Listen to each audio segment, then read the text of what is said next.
Square and square root. ठीक है, सबसे पहले तुमको बताना है कि स्क्वायर क्या होता है।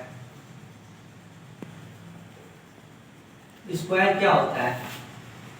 किसी भी नंबर का अपने आप में मल्टीप्लाई क्या कहलाता है? स्क्वायर कहलाता है। जैसे मान लो मैंने कोई नंबर दिया 2 का आपस में अगर 2 का 2 में ही मैं मल्टीप्लाई करूं तो ये बनेगा 2 स्क्वायर। होगा कि नहीं होगा? Yes sir. अगर मैं नंबर लेता हूँ 3 का 3 में मल्टीप्लाई करूं अपने आप में तो ये होगा 3 स्क्वायर। अगर मैं नंबर लेता हूँ x का x में मल्टीप्लाई करूं तो ये होगा x स्क्वायर। x स्क्वायर कब बन रहा है? स्क्वायर का फॉर्मेट कब आ रहा है? जब हम किसी भी नंबर का या किसी भी ऑब्जेक्ट का या किसी भी वेरिएबल का उसके साथ मल्टीप्लाई कर रहे हैं तो हमको स्क्वायर मिल रहा है। समझ में? कोई पूछे स्क्वायर क्या होता है तो किसी भी नंबर का अपने आप में मल्टीप्लाई ही स्क्वायर होता है। समझ में आ गई बात है? अब हम समझेंगे कि स्क्वायर रूट क्या होता है। क्या चीज? Square root. स्क्वायर रूट क्या होगा?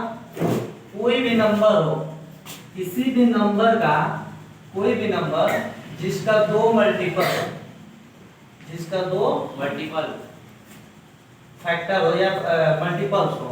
जैसे मैंने लिखा 4 तो 4 के दो मल्टीपल क्या होंगे? 4 को हम लिख सकते हैं 2 इंटू 2। 4 को हम क्या लिख सकते हैं? 2 इंटू 2। मैंने लिखा 8 नहीं बनेगा। मैंने लिखा 16 को मैं लिख सकता हूँ 4 इंटू 4। बात समझ में है?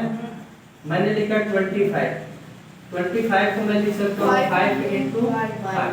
तो जब स्क्वायर रूट हम लगाते हैं, क्या चीज? स्क्वायर रूट जब हम निकालते हैं तो स्क्वायर रूट को हम लिखेंगे अंडर रूट के अंदर। कैसे लिखते हैं? अंडर रूट में। अंडर रूट में अगर 4 आएगा तो इसको हम लिखेंगे अंडर रूट के अंदर 2 इंटू 2।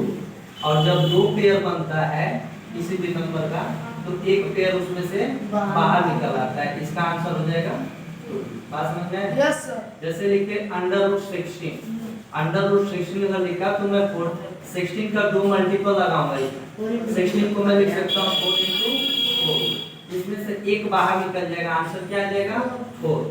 मैंने लिखा अंडर रूट के अंदर 25 को मैं लिखूंगा अंडर रूट के अंदर 5 इंटू 5। और अंडर रूट में अगर कोई दो चीज है तो एक बाहर निकल जाएगा। क्या आएगा? 5। बात समझ में आया? नहीं समझ में आया? Yes sir. स्क्वायर समझ में आया? स्क्वायर रूट समझ में आया? Yes sir. ठीक है? दो फैक्टर बनने चाहिए। दो फैक्टर अगर बनेगा तभी उसका स्क्वायर रूट निकल पाएगा। ठीक है? प्राइम फैक्टर कितने बनने चाहिए? 2 अगर फैक्टर बन रहे हैं उसके तभी उसका स्क्वायर रूट निकल पाएगा। बात समझ में आया?